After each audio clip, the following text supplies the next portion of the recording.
दोस्तों अगर आपने बीपीएससी टीआरई 3.0 का एग्जाम दिया है तो आप सभी के लिए यहाँ पे इंपॉर्टेंट अपडेट है। जैसा कि 1st to 5th 6 to 8 का जो आंसर किया था और 1st to 5th में आपने देखा होगा कि इसकी जो लास्ट डेट थी आपत्ति करने की वो 5 सितंबर थी। तो कितने क्वेश्चन पर चैलेंज हुआ है, कितने नंबर बढ़ने के चांसेस, सब कुछ हम लोग डिटेल में जानने वाले हैं।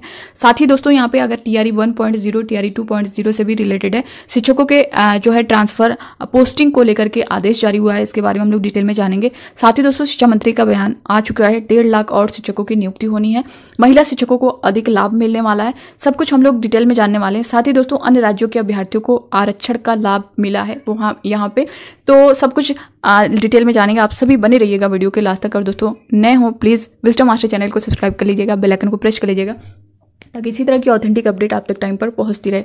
यहाँ पे दोस्तों सबसे पहले अगर हम लोग बात कर लें, अगर आपने टीआरई 3.0 का एग्जाम दिया है तो जो आपका 1st to 5th का देखें जो आंसर की लास्ट डेट थी वो 5 सितंबर थी, तो अब ये खत्म हो चुकी है। यानी इस पे अब काफ़ी अभ्यर्थियों के कमेंट थे कि मैम कितने क्वेश्चन पर चैलेंज हुआ है, तो दोस्तों 4 से 5 क्वेश्चन पर चैलेंज किया गया है। ये क्वेश्चन कौन कौन से हैं इसके बारे में भी मैं डिटेल आपको बता दूंगी, बट यहाँ पे अभी पूरी जानकारी हम लोग ले लेते हैं। 4 से 5 क्वेश्चन पर चैलेंज हुआ है, तो अब क्या है जो आपकी फाइनल आंसर की आएगी ना, तो ये चेंज हो करके आएगी और इसमें बहुत से अभ्यर्थियों का नंबर प्लस भी हो सकता है और बहुत से का माइनस भी हो सकता है। यानी जो ये आंसर की आई थी जो करेक्ट है, जो जिन अभ्यर्थियों का करेक्ट है उन्होंने तो प्लस उसको नंबर को अपने प्लस साइड किया है, बट मान लीजिए अभी जब रिवाइज्ड आंसर की आती है, इसकी जो फाइनल आंसर की आती है उसमें चेंज किया जाता है और उसके बजाय दूसरा आंसर करेक्ट किया जाता है, तब आपके वहाँ पे नंबर तो माइनस होंगे ही होंगे। तो इसको लेकर के 4-5 जो क्वेश्चन है दोस्तों मैं इसके बारे में आपको डिटेल में बताऊंगी कि कौन कौन से क्वेश्चन है, किस पर आपत्ति हुई है। रही 6 to 8 की बात, इसमें भी वही उसी तरह का रीज़न है, 4-5 इसमें भी है, बट इसकी जो डेट है दोस्तों वो 8 सितंबर तक है। तो अभी जो है इसकी प्रक्रिया चल ही रही है क्वेश्चन चैलेंज को लेकर के, जबकि 1st to 5th का कंप्लीट हो चुका है। अब यहाँ पे 9 to 10th और 11 to 12th का जो आंसर की जो डेट बताई गई है उसके बारे में मैंने डिटेल में बताया ही है। अब यहाँ पे देख सकते हैं शिक्षकों के ट्रांसफर पोस्टिंग से जुड़ी खबर सितंबर के अंत तक ट्रांसफर पोस्टिंग को लेकर आदेश होगा जारी। अगले महीने यानी अक्टूबर से ट्रांसफर पोस्टिंग की प्रक्रिया होगी शुरू। सक्षमता पास की पोस्टिंग और बीपीएससी का ट्रांसफर सब एक साथ होगा शुरू। आवेदन के लिए मिलेगा 15 दिनों का समय। और वहीं रैंडमाइजेशन के जरिए अब ट्रांसफर पोस्टिंग की संभावना कम है। जिले के डीएम डीडीसी डीईओ को मिलेगा जिम्मा, जिले से ही होगी अब शिक्षकों की पोस्टिंग। शिक्षा विभाग मुख्यालय करेगा मॉनिटरिंग, आदेश जारी होते ही शुरू होगी ट्रांसफर पोस्टिंग प्रक्रिया। वहीं जो है अर्धवार्षिक परीक्षा को लेकर अगले महीने लिए जाएंगे ऑनलाइन आवेदन। आवेदन के लिए किसी को नहीं होगी मनाही। पति पत्नी, दिव्यांग, महिला, गंभीर रूप से बीमार को मिलेगा पहले लाभ। सक्षमता और बीपीएससी दोनों की प्रक्रिया नवंबर तक पूर्ण करने का लक्ष्य है। तो ये था दोस्तों आपके ट्रांसफर और पोस्टिंग को लेकर के जो अपडेट दिया गया है, जो नोटिस आई है उसके बारे में हम लोग ने जान लिया। अब यहाँ पे देख सकते हैं दोस्तों दिव्यांग कोटे में दूसरे राज्यों के 268 अभ्यर्थियों की वर्ग 1 से 5 में हुई है नियुक्ति। इस तरह से आप देख सकते हैं टीआरई 1.0 में यूपी के 252 और झारखंड के 5 अभ्यर्थियों को मिला आरक्षण का लाभ।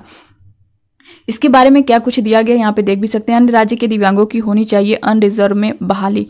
अन्य राज्य के दिव्यांग को आरक्षण का लाभ नहीं देना था, फिर भी अन्य राज्य के दिव्यांग को आरक्षण का लाभ दिया गया। दिव्यांग कोटा में बीपीएससी शिक्षक बहाली में गड़बड़ी पर सोशल एक्टिविस्ट हरे कृष्ण प्रकाश का कहना है कि दिव्यांग कोटा में बाहरी राज्य वालों का चयन होना बिहार के दिव्यांग अभ्यर्थियों की हकमारी है।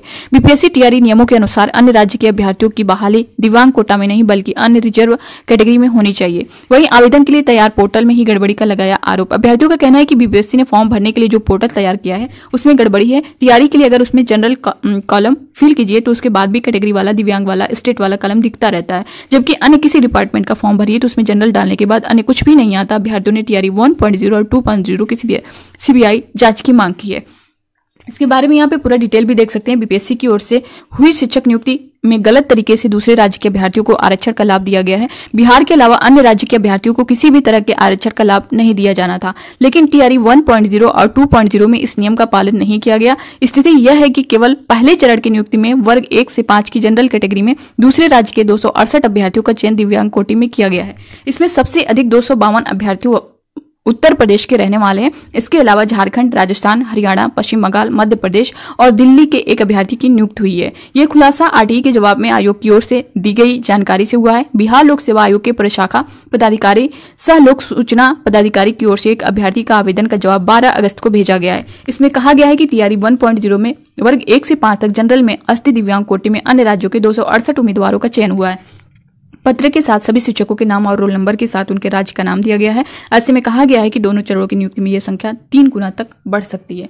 तो आप देख सकते हैं उनका कहना है कि TRE 1.0 TRE 2.0 में इस तरह से चला है और जाहिर सी बात है TRE 3.0 में भी यही चलने वाला है। तो जो अदर स्टेट के कैंडिडेट हैं उनको जो है UR में लिया जाए, बल्कि इनको आरक्षण न दिया जाए। और इस तरह की चीज़ें जो है वो आपने देख भी ली होंगी दोस्तों। जो आपका सीटेट भी है तो अन्य जो राज्य की महिलाएं हैं जो फीमेल कैंडिडेट हैं उनके लिए आरक्षण नहीं है, उनका तो 90+ होना चाहिए। बट क्या है कि यहाँ पे जो फीमेल को रिजर्वेशन मिला है, बिहार की जो कैंडिडेट है फीमेल कैंडिडेट, उनको 50% का जो रिजर्वेशन है उसमें अगर आप देखेंगे तो सीटेट में उनका जो है अगर वो 82 नंबर लाती हैं यानी 55% उनका है तो वो एलिजिबल है उसके लिए, वो अप्लाई कर सकती हैं अगर 82 से 90 के बीच है। तो यही चीज़ें देखते हुए अदर स्टेट की जो फीमेल कैंडिडेट थी उनका भी 82 से 90 के बीच था और उन्होंने अप्लाई कर दिया और उसमें वो सिलेक्ट भी हो चुके TRE 1.0 में, TRE 2.0 में। बट अगर अब देखेंगे आप तो जो डॉक्यूमेंट वेरिफिकेशन भी किस तरह से हुआ, एक तरह से हम ये भी कह सकते हैं कि उसमें ध्यान नहीं दिया गया नॉर्मली। अब जो है जो वेरिफिकेशन हो रहा है डिस्ट्रिक्ट वाइज हो रहा है, तो जो कैंडिडेट हैं सीटेट में 82 से 90 वाले अदर स्टेट वाले, चाहे यूपी के हों, झारखंड के हों, राजस्थान के हों, उनको बाहर किया जा रहा है। बहुत से ऐसे कैंडिडेट हैं जो फेक सर्टिफिकेट यूज़ करके फेक निवास जाति इस तरह की चीज़ें डॉक्यूमेंट्स में अपने ऐड करके जो है वो वहाँ पे आरक्षण का लाभ ले रहे हैं। तो इस तरह से जो चीज़ें सामने आ रही हैं, जिनके फेक डॉक्यूमेंट्स जिन्होंने यूज़ किए हैं, सर्टिफिकेट यूज़ किए हैं, उनको जो है बाहर किया जा रहा है। साथ ही दिव्यांग कोटे में भी आप देख सकते हैं, ये आज की न्यूज़ है। तो ऐसे सभी अभ्यर्थियों को बाहर किया जाएगा और खासकर जो TRE 3.0 का है, इसीलिए इसमें मांग की जा रही है दोस्तों कि पहले जो है DV करा ली जाए। अगर डॉक्यूमेंट वेरिफिकेशन पहले हो जाएगा तो कितनी सीटें यहाँ पे, कितने अभ्यर्थी जो योग्य अभ्यर्थी हैं, जो फ्रेश अभ्यर्थी हैं, वो जो उनका लाभ हो पाएगा। वरना फिर यहाँ पे TRE 1 TRE 2.0 की तरह यही होगा और ये सीटें फिर से इसमें बचेंगी और वो TRE 4 में ऐड कर दी जाएंगे। तो पहले जो है रिजल्ट से पहले DV कराना बहुत ज़रूरी है। यहाँ पे दोस्तों देख भी सकते हैं, घोषणा शिक्षकों के लिए नई स्थानांतरण नीति जल्द आएगी।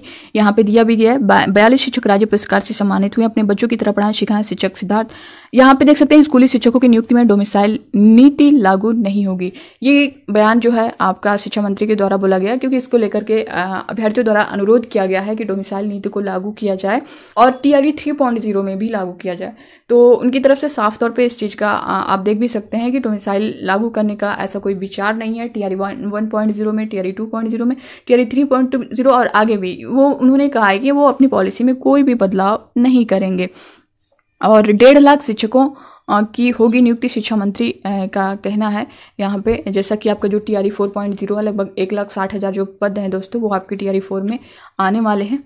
तो ये थी दोस्तों इससे रिलेटेड पूरी जानकारी जो कि मैंने आप सभी को दे दी है। तो बस इस वीडियो में इतना ही। बाकी आपके मन में कोई डाउट होगा इससे रिलेटेड आप लोग कमेंट बॉक्स में कमेंट करके जरूर बताइएगा। मिलते हैं नेक्स्ट अपडेट के साथ। तो bye bye, take care, thank you.